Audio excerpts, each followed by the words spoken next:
Hello students, मेरा नाम है गिरीश नायक और आप सभी का स्वागत है तेजस करियर एकेडमी में। स्टूडेंट्स, जैसा कि आप लोग जानते हैं कि हम लोग सेशन कर रहे हैं बहुत सारे क्वेश्चंस का। एक बार ये कंप्लीट हो जाएगा, उसके बाद फिर हम लोग छत्तीसगढ़ के क्वेश्चंस में भी आएंगे। तो पहले हम लोग आज का देख लेते हैं। आज का सेशन हमारा क्या चीज़ का है, मतलब हम लोग का तीनों का मिक्स वाला है ना, फिजिक्स केमिस्ट्री बायोलॉजी तीनों मिक्स वाला है। तो इसमें हम लोग का पहला क्वेश्चन क्या है। अच्छा, इससे पहले कि हम लोग स्टार्ट करें, आप लोग जल्दी से सब्सक्राइब कर लीजिए अगर सब्सक्राइब नहीं किए तो, और सेशन को जल्दी से लाइक कर दीजिए। आगे बढ़ते हैं। पहला क्वेश्चन क्या है, किस तत्व की कमी के कारण घेंघा रोग हो जाता है। ये किसका क्वेश्चन है, बायोलॉजी का क्वेश्चन है।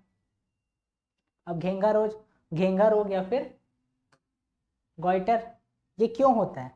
जो हमारे गले में ना एक हमारे पास वो रहता है ना, थायराइड ग्लैंड होता है। उसका सबसे मतलब उससे कौन सा हम लोग का हार्मोन रिलीज होता है, थायरॉक्सिन। थायरॉक्सिन रिलीज होता है।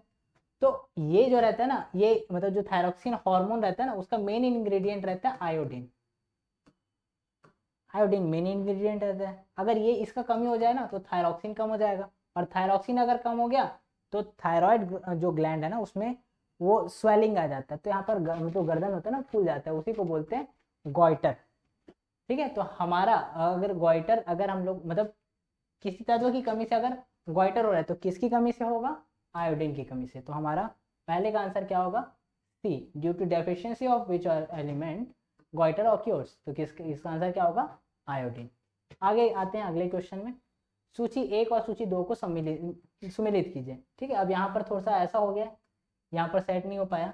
ठीक है, तो ये ABCD और यहाँ पर 1 2 3 4। ठीक है, हम लोग मिला के देखेंगे। तो अगर देखो इस केस में जब हम लोग को कुछ कुछ कुछ नहीं पता है, जैसे ओटोइसी ओटाइटिस जो है, इसके बारे में हम लोग कभी अगर सुने नहीं है तो हम लोग वो चीज़ को लगाने की कोशिश करते हैं जो आंसर हम लोग को पता है। तो इन सभी में ये तीनों अलग टाइप का लग रहे हैं। एक ऐसा है हेपेटाइटिस, जिसको जनरली सब सुने हैं, अगर थोड़ा बहुत पढ़े होंगे तो हेपेटाइटिस सुने होंगे। तो ये किस पे प्रभाव डालता है, ये डालता है यकृत पे, मतलब जो लीवर होता है ना उस पर इफेक्ट करता है। तो हमारा डी का आएगा 3। अब यहाँ पर से देखते हैं, अब मिलाना स्टार्ट करते हैं कि क्या है हमारे पास डी, मतलब डी में 3। देखो हमारे पास एक ही बस ऑप्शन ऐसा है जिसमें डी में 3 है, मतलब हमारा आंसर क्या होगा, ऑप्शन नंबर ए। अगर 2 हो जाता है तो फिर हम लोग और उसमें से मिला के देखते हैं कि किसी और से। तो ऐसे में हमारे पास क्या हो गया, ए का 2, मतलब ओटाइटिस जो है वो कान का बीमारी है, कान से संबंधित रोग है। एंसेफेलाइटिस जो है वो किसका है, उसका 4th आएगा, मतलब मस्तिष्क से रिलेटेड है। ओरेंजाइटिस जो है वो किससे रिलेटेड है, गले से रिलेटेड है। तो इस तरह से हम लोग सॉल्व कर लेंगे। अगला हम लोग देखते हैं सेकंड क्वेश्चन के बाद, फिर अगला थर्ड, वनस्पति घी। अब वनस्पति घी जो है वो किससे मिलता है, वनस्पति तेल से बनाते हैं। देखो अच्छा, वनस्पति घी से हम लोग के निर्माण में कौन सी गैस प्रयुक्त होती है। तो ये जब हम लोग हाइड्रोजनेशन करते हैं ना, हाइड्रोजनेशन मतलब जब हम लोग हाइड्रोजन के एलिमेंट्स जब ऐड हो, ठीक है, किसी कार्बनिक कंपाउंड में हाइड्रोजन ऐड होता है ना तो उसको बोलते हैं हाइड्रोजनेशन। तो यहाँ पर कौन सी गैस को प्रयुक्त करना पड़ेगा, तब होगा हाइड्रोजन को प्रयुक्त करना पड़ेगा। सिंपल सी बात है, हाइड्रोजनेशन किससे किससे रिलेटेड है, हाइड्रोजन से रिलेटेड है। तो यहाँ पर किसको यूज करेंगे हम लोग, हाइड्रोजन को। तो हमारा आंसर क्या हो जाएगा, ऑप्शन नंबर सी।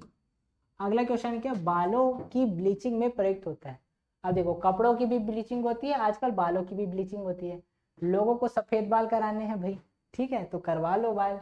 तो बालों को ब्लीच करना है तो उसके लिए कौन सा हम लोग मतलब यूज करेंगे हम लोग, एसिड है या फिर जो भी लिक्विड है। तो हमारे पास क्या क्या ऑप्शन है, सल्फ्यूरिक अम्ल, ऑक्जेलिक अम्ल, ठीक है, ऑक्जेलिक एसिड, भारी जल, और हाइड्रोजन परऑक्साइड। ठीक है, देखो कभी कभी ना उसके केमिकल फॉर्म में भी दे देता है।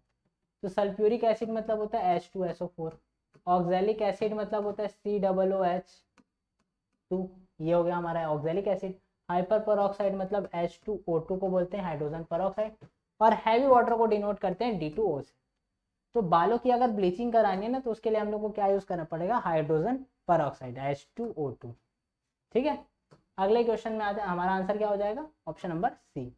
अगला क्वेश्चन, निम्नांकित में कौन समझात है, which of the following is compatible. देखो यहाँ पर सारे के सारे क्या है हमारे पास, हमारे पास दिए हैं हाइड्रोकार्बन दिए हुए हैं, तो हम लोग हाइड्रोकार्बन्स का छोटा सा हम लोग पार्ट देख लेते हैं। जो हाइड्रोकार्बन्स होते हैं ना, अगर हम लोग देखते हैं, एक तो साइक्लिक होता है और एक ए साइक्लिक होता है। तो ए साइक्लिक, ये सारे के सारे ए साइक्लिक में ही है, तो हम लोग को उन्हीं में से देखना है कि कौन सा हो सकता है। तो अगर देखते हैं मतलब इसमें देखते हैं ना, तो श्रृंखला वाले में हम लोग देखते हैं, तो हमारे पास क्या रहता है, एक एल्केन होता है, ठीक है, एल्केन, एल्केन, एल्कीन और एल्काइन।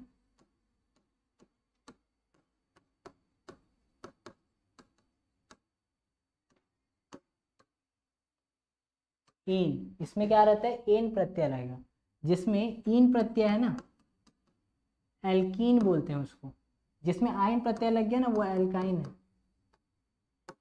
आइन प्रत्यय लग गया वो एल्काइन है, ठीक है। तो इसका बेसिक फॉर्मूला क्या होता है, CnH2n+2। ध्यान रखेंगे, तीनों में ही उसी में ही देख रहे हैं, ध्यान रखेंगे, फॉर्मूला को ध्यान रखेंगे ना। एल्कीन में क्या होता है, CnH2n होता है, और एल्काइन में होता है CnH2n-2 होता है। ये तीनों का बेसिक फॉर्मूला है। एन की जगह 1 2 3 4 जैसे जैसे रखते जाएंगे वैसा वैसा हमारे पास आगे बढ़ते जाएगा। अब यहाँ पर हम लोग देखते हैं कौन सा समझात है, मतलब which of the following are compatible, मतलब जो एक जैसे ग्रुप से बिलोंग करता है उसके बारे में हम लोग को देखना है। तो CH4 और C2H4 ये तो नहीं है, ठीक है। हमारा आंसर यहाँ पर क्या होगा, डी ऑप्शन। कैसे होगा, यहाँ पर CH4, ठीक है, एक तो है CH4 और एक है C2H6। अब इसमें अगर हम लोग देखते हैं, अगर हम लोग कार्बन 1 रखते हैं तो यहाँ पर हाइड्रोजन 4 है, ऐसा कौन सा वाला है, तो एल्कीन, ये मीथेन है ना। और यहाँ पर क्या है, ये एथेन है, ये मीथेन है, ये एथेन है। अब एथेन है तो ये भी एल्केन ग्रुप का ही है। कैसे, अगर हम लोग वहाँ पर एन की जगह में 2 रख दें, 2 कार्बन यूज कर रहे हैं, तो 2 कार्बन यहाँ पर हो गया, और हाइड्रोजन कितना रहेगा, यहाँ पर जितना भी एन रहेगा वो इंटू 2, मतलब 2 एन है, तो 2 दूनी 4, 4 और 2 6, तो हमारे पास क्या हो जाएगा, C2H6 एल्केन मेथेन। तो ये क्या हो गया, ethane, meth eth pro but pent, ये सब ऐसे आगे बढ़ते जाते हैं, ठीक है। तो methane, ethane, propane, butane, pentane, hexane, वो सब चलते रहेगा, फिर आगे बढ़ते रहेगा। तो हमारे पास थे मतलब समझात, मतलब एक ही जैसे एक ही ग्रुप से कौन बिलोंग कर रहे हैं, तो हमारा क्या हो जाएगा, ऑप्शन नंबर डी हमारा आंसर होगा, ठीक है। अगले क्वेश्चन को हम लोग देखते हैं। समजातीय श्रेणी के संबंध में कौन से कथन सही नहीं है, कौन सा गलत है, ये बताना है। किसी सजातीय श्रेणी के सभी सदस्यों को एक ही सामान्य सूत्र द्वारा व्यक्त किया जा सकता है, बिल्कुल सही। सजातीय श्रेणी, देखो, all the members of homogeneous series can be expressed by the same general formula. एक ही फॉर्मूला, जैसे हमारे पास एल्केन का CnH2n+2, पूरा एल्केन इसी में से डिसाइड हो जाता है, एन की जगह 1 2 3 4 ऐसे चेंज करते जाना है, ठीक है। बाकी सारा का सारा एक ही फॉर्मूला में हो गया ना, एडजस्ट हो गया, तो हमारा आंसर पहला तो ऑप्शन सही है। हम लोग को कौन सा बताना है, सही नहीं है, कौन सा गलत है उसको बताना है ना। समजातीय श्रेणी का कोई भी सदस्य अपने से अगले तथा पिछले सदस्य के अणु सूत्र से CH2 का अंतर रखता है, बिल्कुल CH2 का अंतर रहता है, ठीक है। जैसे अगर हम लोग CH4 है और है C2H6, इसमें देखो तो यहाँ पर कार्बन कितना बड़ा, एक कार्बन एक्स्ट्रा है, और हाइड्रोजन कितना ज़्यादा है, 2 हाइड्रोजन ज़्यादा है, तो CH2 ज़्यादा है, ये देखो, तो अंतर कितना हो गया, CH2 का अंतर आ गया। तो दूसरा स्टेटमेंट भी सही है, किसी समजातीय श्रेणी के सभी सदस्य समान रासायनिक गुण प्रदर्शित करते हैं, बिल्कुल सही बात है, तो ये हमारा ऑप्शन भी सही होगा। और जो एक सजातीय श्रेणी के भौतिक गुणों में क्रमिक परिवर्तन नहीं होता, तो ये तो गड़बड़ है। There is no gradual change in physical properties of the members of the homogeneous series, ठीक है। अच्छा, जो ये केमिकल प्रॉपर्टी जो रहता है ना, इससे रिलेटेड एक चीज़ और भी है, जो फंक्शनल ग्रुप होता है ना, उस चीज़ को भी समझ लीजिए।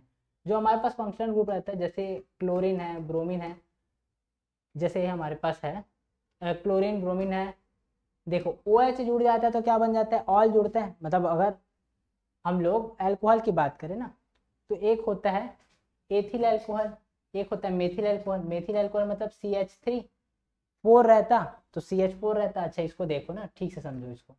हमारे पास मीथेन था, अब इसमें हाइड्रोक्सिल एक आयन आएगा, जुड़ जाएगा। तो यहाँ पर जुड़ने के लिए क्या चाहिए, एक हाइड्रोजन जब रिप्लेस हो जाता है मतलब हाइड्रोक्सिल ग्रुप के द्वारा, तो क्या हो जाता है CH3, 4 था एक रिप्लेस हो गया और उसकी जगह क्या जुड़ जाता है, OH जुड़ जाता है। तो ये क्या बन जाता है, ये हमारे पास एल्कोहल बन जाता है। ऐसे ये मेथेनॉल है, एथेनॉल भी आएगा, C2H5 हो जाएगा तो एथेनॉल हो जाएगा। तो ऐसे ही क्या होता है, अलग अलग हमारे पास अगर हम लोग सीरीज देखते हैं ना, तो अलग अलग कुछ ऐसे ग्रुप रहते हैं जो जुड़ते जाते हैं ना। जैसे एक है हमारे पास एल्डिहाइड CHO, कीटोन है, ईस्टर है, कार्बोक्सिलिक ग्रुप है। ये सब जब जुड़ते हैं ना, तो वो क्या कर देते हैं, पूरे फंक्शन को चेंज कर देते हैं। तो उसको बोलते हैं फंक्शनल ग्रुप। उस बात को भी ध्यान रखे रहेंगे। अगले क्वेश्चन में हम लोग इस क्वेश्चन में देखिए क्या दिया है, सोडियम बाइकार्बोनेट आग बुझाने में उपयोगी है। सोडियम बाइकार्बोनेट का यूज हम लोग किस में कर सकते हैं, आग बुझाने में कर सकते हैं। कैसे, जो सोडियम पहली बात तो सोडियम बाइकार्बोनेट मतलब क्या होता है, NaHCO3। ध्यान रखेंगे ये सोडियम बाइकार्बोनेट है। और एक होता है सोडियम कार्बोनेट होता है, Na2CO3। ये क्या होता है, ये है वॉशिंग सोडा और ये है बेकिंग सोडा। ध्यान रखेंगे। तो ये जो रहता है ना, बेकिंग सोडा जो रहता है, जब इसको हीट देते हैं ना, तो ये क्या करता है, इसमें से कार्बन डाइऑक्साइड रिलीज हो जाता है। और ये कार्बन डाइऑक्साइड क्या मतलब क्या काम आता है, जो आग लग जाती है ना, तो उसको बुझाने के काम आता है। तो हमारा आंसर क्या होगा इसमें, गर्म होने पर विघटित होकर कार्बन डाइऑक्साइड उत्पन्न करता है, जो आग बुझाने में सहायता करता है। ठीक है। अगला क्वेश्चन हम लोग आते हैं, दूर की वस्तुओं जैसे सूर्य आदि का ताप किस तापमापी द्वारा ज्ञात किया जाता है। तो इसके लिए हमारे पास क्या, पूर्ण विकिरण तापमापी। ठीक है, पूर्ण विकिरण तापमापी, इसी को बोलते हैं पायरोमीटर भी बोलते हैं। ध्यान रखेंगे नाम को। अगला क्वेश्चन देखते हैं हमारे पास क्या दिया है, ठंडे प्रदेशों में पारे के स्थान पर अल्कोहल को तापमापी द्रव के रूप में परिवर्तित किया जाती है। क्या होता है, जो हमारा पारा जो रहता है ना, मरकरी जो रहता है, वो क्या होता है, ठंडे प्रदेशों में ठीक से काम नहीं आ पाता। ठीक है, अलग अलग प्रेशर, अलग अलग जगह में अलग अलग प्रेशर रहता है, तो वहां पर वो काम आ नहीं पाता। वहां पर ना जो एथिल जो हमारे पास अल्कोहलिक जो वो होता है ना, थर्मामीटर रहता है, उसका यूज करते हैं टेम्परेचर मतलब ज्ञात करने के लिए, क्योंकि वो जल्दी से नहीं जमता। ठीक है, ध्यान रखेंगे। इन कोल्ड कंट्रीज, वैसे ही ठंडे प्रदेशों में भी वैसे ही होगा। ठीक है, ठंडे कंट्रीज जो कोल्ड कंट्रीज जो है, जैसे ब्रिटेन है, जर्मनी है, ये सब जगह क्या है, ठंडी ज़्यादा पड़ती है ना, मतलब यूरोपियन कंट्रीज में ज़्यादा ठंडी पड़ती है, तो वहाँ यूज़ करते हैं। अब आज का लास्ट क्वेश्चन, कमरे में रखे हुए रेफ्रिजरेटर के दरवाजे खुले छोड़ दिए जाएं तो क्या होगा। वही होगा जो मंजीरे खुदा होगा। ठीक है, तो देखो, जब ऐसा लगता है ना कि बहुत ज़्यादा गर्मी है, बहुत गर्मी है भाई, आज तो मतलब एसी नहीं है किसी के, हम मान के चलते हैं कि मेरे घर में एसी नहीं है, तो मेरे को गर्मी लग रहा है, गर्मी का मौसम एकदम बड़ा खतरनाक टाइप का गर्मी पड़ रहा है। तो यहाँ पर मैं क्या करूँ, तो मैं क्या करूँगा, फ्रिज को खोल दूंगा और सो जाऊंगा। सोचता हूँ कि यहाँ से मतलब ये जो इसका ठंडी जो हवा निकल रही है ना, उससे मेरे को अच्छा लगेगा, बट ऐसा नहीं होता। होता क्या है, जब ये फ्रिज है ना, हमारा फ्रिज जो है, उस फ्रिज में से कहाँ गया हमारा मार्कर, ये जो हमारा फ्रिज है ना, इसमें इसका दरवाजा खोलिए ना, ये फ्रिज है, उसका दरवाजा है, जैसा भी है ऐसे ही काम चला लो। ठीक है, ये फ्रिज है हमारा, ये उसका दरवाजा है, खोल के रख दिए अब इसको। तो इसमें ना गैस जो रहती है ना, जो इसको ठंडा करने का काम करती है, वो क्या होती है, यहाँ उसमें प्रोडक्शन भी होता रहता है ना, तो ये क्या होती है, बाहर निकलते जाती है। दरवाजा खुला है तो क्या होगा, जो गैस है वो बाहर निकलेगी, पूरा गैस बाहर निकलते जा रहे हैं, निकलते जा रहे हैं, निकलते जा रहे हैं। तो ये क्या होता है, ये गैस बाहर यहाँ पर हो गया, मशीन जो रहेगी ना, अब मशीन सोचेगी, मैं तो थोड़ा सा पहले नॉर्मल केस में, जब हम लोग उसका जो हमारे पास जो दरवाजा है इसका ना, फ्रिज का गेट को बंद करके रखें, तब के केस में क्या होता है, उसको पता है कि हाँ मैं इतना गैस रिलीज करूँगा ना तो ठंडा रहेगा माहौल, पहले उतना ही ठंडा करता है, फिर देखता है कि ये तो ठंडा ही नहीं हो रहा है, इसका क्या बोलते हैं, जो मात्रा जो है वो बढ़ाना पड़ेगा, तो धीरे धीरे धीरे धीरे करके ना वो बढ़ाते जाता है। तो इसमें इतना ज़्यादा वो होते जाता है, मतलब हीट इतना ज़्यादा मतलब काम कर रहे हैं ना, कैपेसिटी बढ़ते जाते हैं ना, तो फिर क्या होता है, यहाँ पर ना जो ठंडा करने की ना इसकी कैपेसिटी कम हो जाती है, हवा पूरा बाहर निकल गया। तो क्या होता है, जो इंजन होता है ना इसका, मेन इंजन रहता है, जो मेन मशीन रहता है ना, वो गर्म होना स्टार्ट हो जाता है। तो अगर रेफ्रिजरेटर का दरवाजा को ना खुला छोड़ देंगे ना, तो क्या होगा, if the door of the refrigerator kept in the room are left open then the room will cool down. नहीं, कूल डाउन तो नहीं होगा, इसमें भी कूल डाउन दिया, the room will cool down to a high temperature as inside the refrigerator, the room will get warm slowly. हमारा answer क्या होगा, सी, कमरा धीरे धीरे गर्म हो जाएगा। कमरे का वायु तापमान ताप परिवर्तित रहेगा, ये नहीं होगा, वायु का तापमान में तो परिवर्तन होगा, कुछ ना कुछ तो परिवर्तन होगा, और क्या होगा, इंक्रीमेंट होगा। तो हमारा आंसर नंबर क्या होगा, option number C is the right answer.